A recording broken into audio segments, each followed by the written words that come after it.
Thanks very much.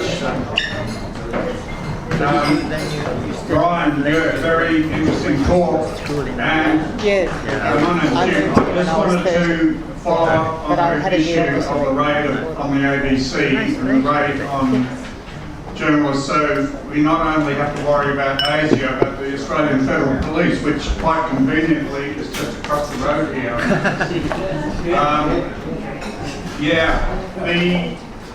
The federal police seem to be, to me, becoming more and more politicised, openly politicised. And we see that in, on the one hand, the raid on the ABC and also, strangely enough, the News Corp journalists. But on the other hand, they're dealing with the Angus Taylor case. So on the one hand, it appears they're becoming an agent, a direct agent of the Morrison federal government, which, of course, we know that the police are not neutral and all that, but in the end, it appears that there's a process now of direct use of the police and the secret police to aid the government of the day, which is the Morrison government. And this is more and more blatant and more an attack on free speech and media freedom. So if you could comment, please.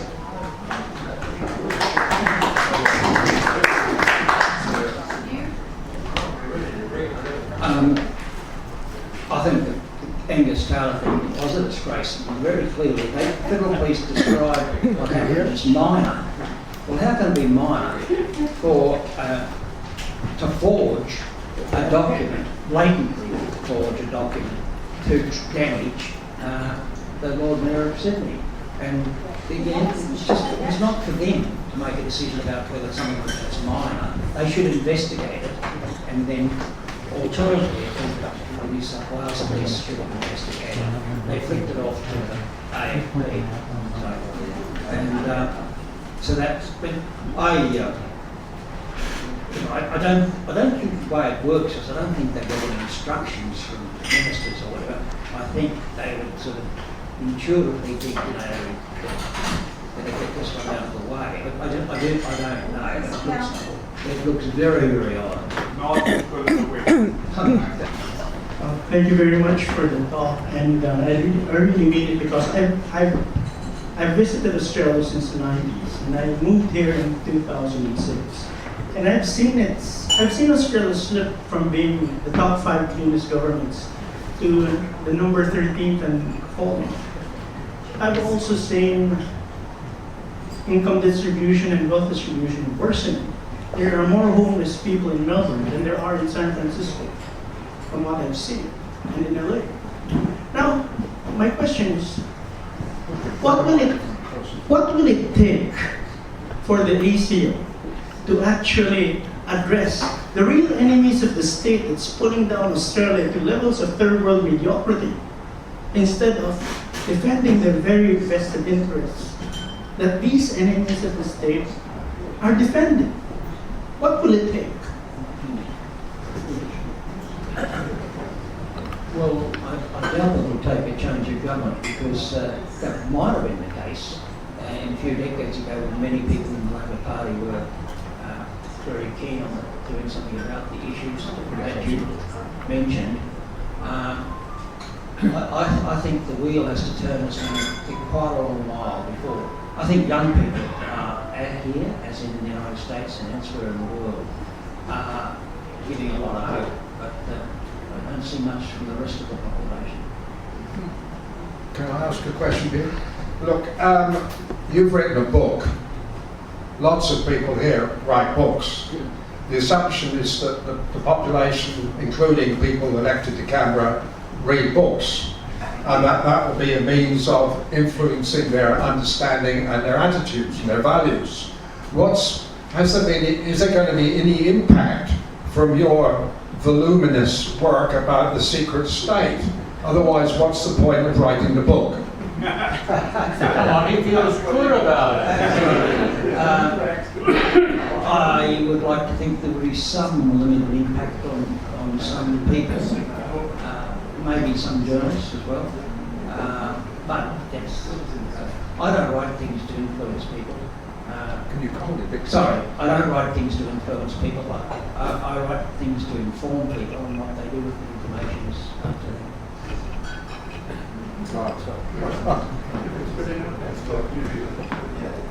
Hi, thank you for your wonderful talk. I just want to ask you something a bit general. Do we have a strong whistleblower protection act in Australia, or the whistleblowers are left to fend for themselves? I don't know much about that, so I would like to hear from you.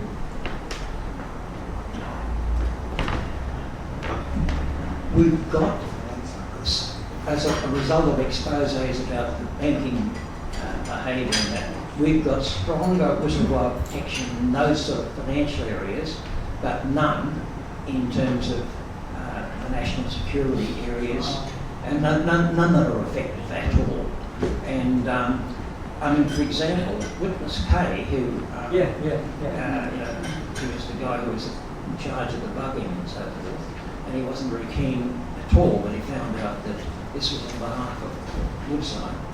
He did not race to the media and start telling a story. What he did was go through the proper channels, which he went to the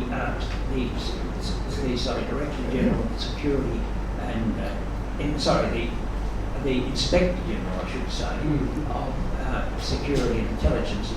She advised him to go and get a lawyer to bring it up through a lawyer. So he did that, and he got a very good lawyer in Canberra. But he has now been punished. Different people handle being in the limelight, not that he's got his name out there or whatever.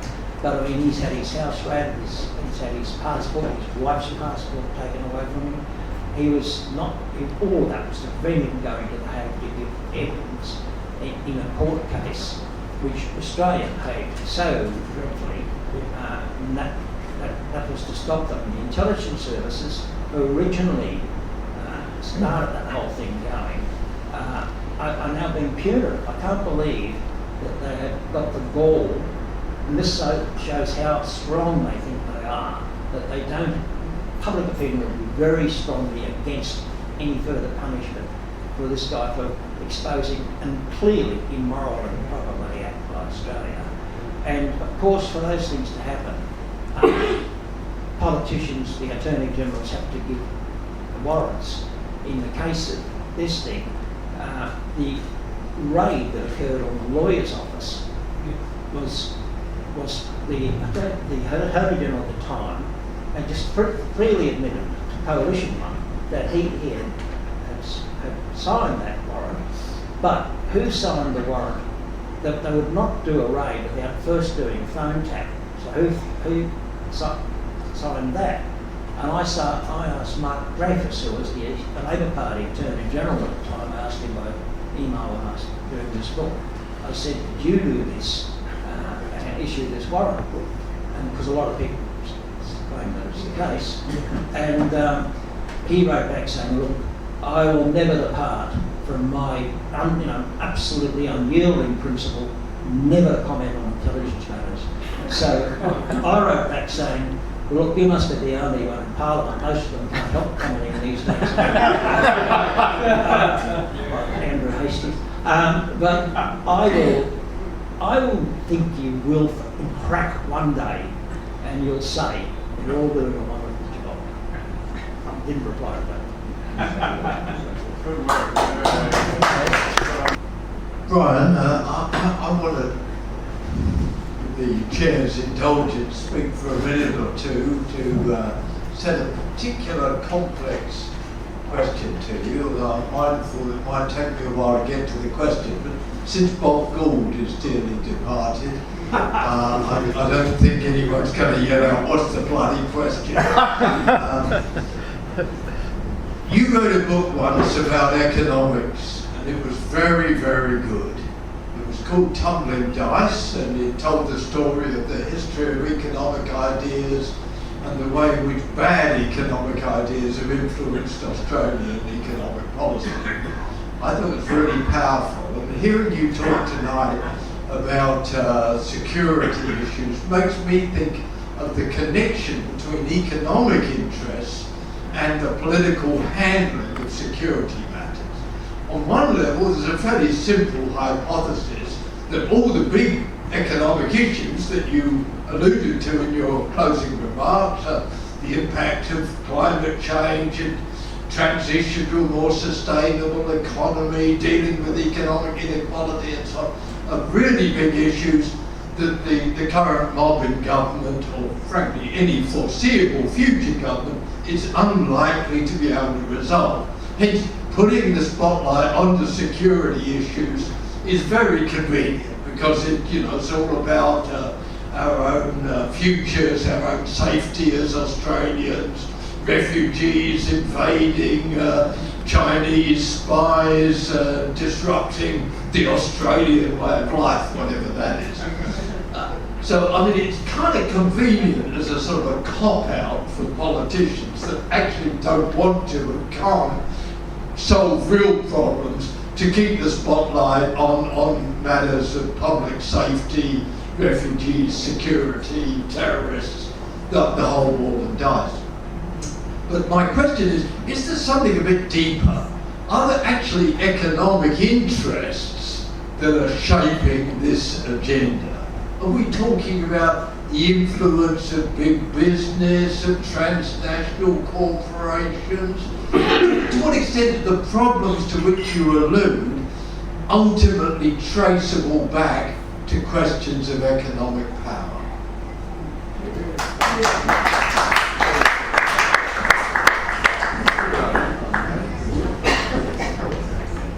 I think the decision to plug the offices of the cabinet in Delhi were a result of economic power. However, I think there's a very odd thing that's happening now.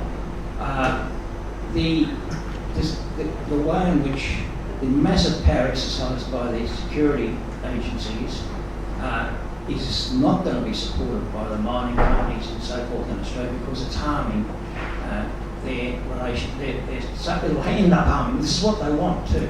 They'd like to see Australia's economic connection to China cut back, whereas the businesses don't want that. So I think this is one case where the intelligence services have got so powerful they can go ahead regardless of what would be the normal lobbying power of the businesses, which will lose out from the continued attacks on China and then Trump's trade war with China, which we've hardly, and he breaks all the standard rules about what you're supposed to do about it. You can't put up tariffs, all of that stuff. He's doing extraordinary things there, and we're hardly saying anything. The whole idea of this nonsense that people say, oh, you must obey the rules-based international law. Well, this is trashing all those rules which are laid down in GATT, all those sort of things. And in particular, the United States is decided to prevent, and has announced as a policy goal, that they will prevent China from becoming a high-tech country. And that's what the Huawei thing is all about. It's not about security. It's complete nonsense. All of Huawei, China would not be using Huawei to conduct espionage, because it's got other ways of doing it. Why would it put at risk such an important high-tech company of theirs? And I'll just briefly explain some of that. Australia, Julia Billard started this nonsense when she banned Huawei from being involved in the national broadband network, which is cheaper and better quality. This is routers and that sort of stuff. What this case is 5G is widely recognised as to be better quality and cheaper. That's what the head of MI5 said recently as to why there was no problem in his end about the decision to have Huawei on part of their network. Now, what Billard did was say, well, she just would have done what she thought the Americans wanted, and that was to ban Huawei from taking part in the NBN, because it might, she said, because it could let it into Australia's top secret. The thing was with the top secret national security communications system is that it is entirely separate from all the other telecommunications systems. You cannot get into it from the normal telephone lines. You can't get into it from the NBN. So there was no threat to that communication system by Huawei had got contracts to be part of it. And equally, had they got in, all that information is highly encrypted. I mean, really highly encrypted. So they would then have to break that, which the Australian government itself obviously admits that encryption these days is incredibly hard to break. That's why it's brought in a separate law, allowing it to get backdoors into various manufacturers, device manufacturers, telecommunications companies and so on. That is another example of where I don't think the business interests coincide with those of the intelligence services. In the United States, Apple and those are making a very big push against this. One reason being that not so much that it is Apple that assembles its phones in China because it's cheaper to do so.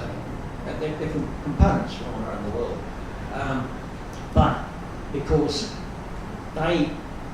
Apple's opposing it because they sell 20% of their phones in China.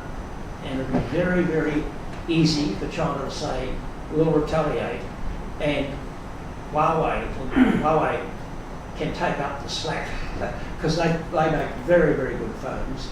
And the trouble is that they rely upon American technology for the software, and that's been cut off. The government is forced, again, that's Google supplies that, and they're losing $11 billion a year from China on that. So I don't see in this particular case, it's a case where normally I agree totally with you that the businesses have enormous influence, but in this case they don't.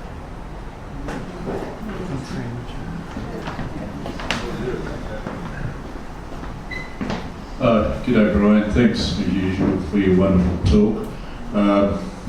Informative, I mean, not wonderful. All the news is bad, I think, so it can hardly be wonderful.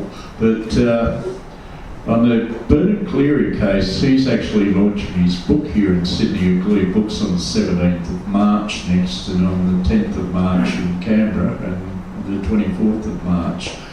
And it is on the security around the Timor oil, and if you read it in the context of Clinton Fernandes' recent book, Australia, an Island off the coast of Asia, the economics, as pointed out by Frank Stilwell earlier, seems to be driving our whole security issues. Now, can one, being a lapsed Maoist, go back to the 70s and say we're going to have two superpowers with China, the emerging Pacific 21st century power in the Pacific, and America in decline, a la Trump's so-called touting pulling back from the Middle East, etc., etc.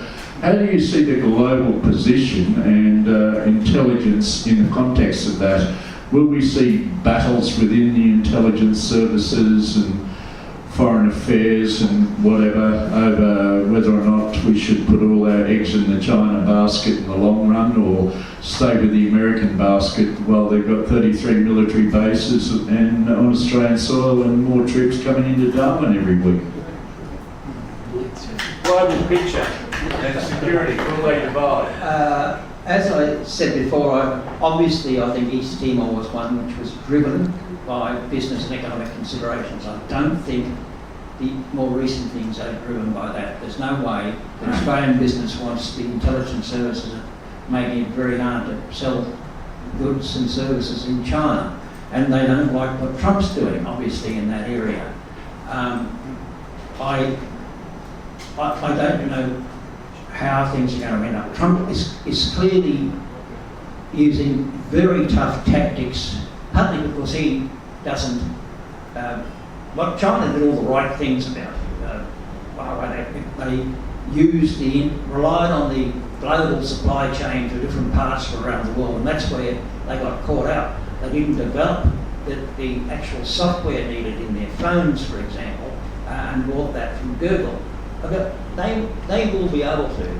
The big thing, which Clinton Fernandes has pointed out, is they're way behind on computer chips, basically, but they will get there. Huawei's an incredibly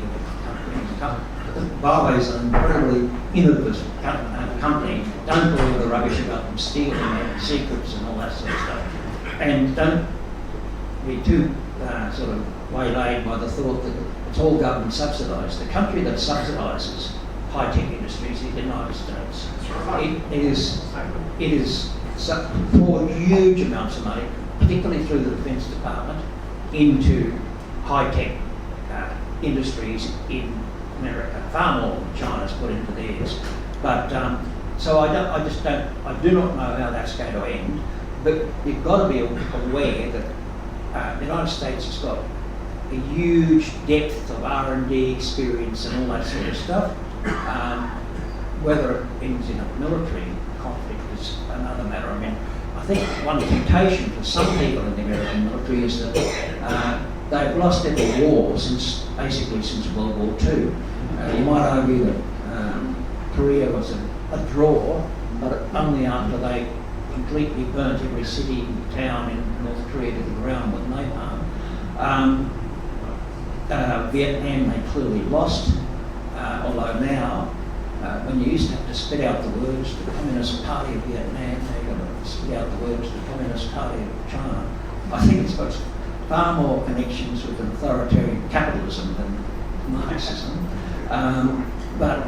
And Vietnam, of course, is now hosting visits by American carriers and so forth and so on in the same ports where they battled mightily to bring off a stunning victory there. I mean, that behaviour of the United States in Vietnam was just appalling.